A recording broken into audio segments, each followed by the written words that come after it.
Sudarlun makan bakso gratis yang dilaksanakan di Gedung Olah Seni Kota Takengon oleh komunitas pedagang bakso di Aceh Tengah dan Benar Meriah pada Kamis diserbu warga. Ribuan mangkok bakso yang diberikan secara cuma-cuma kepada warga di Kota Dingin itu ludes diserbu warga.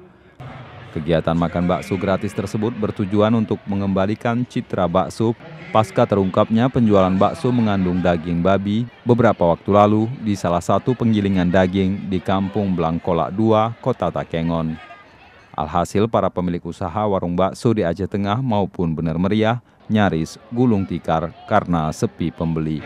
Hari ini berkumpul di tempat ini memberikan sumbangan sukarela untuk kegiatan dengan harapan baru.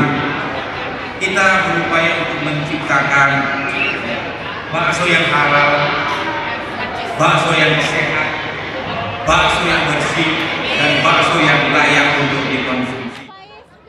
Dari Takengon, Mahyadi, Serambion TV.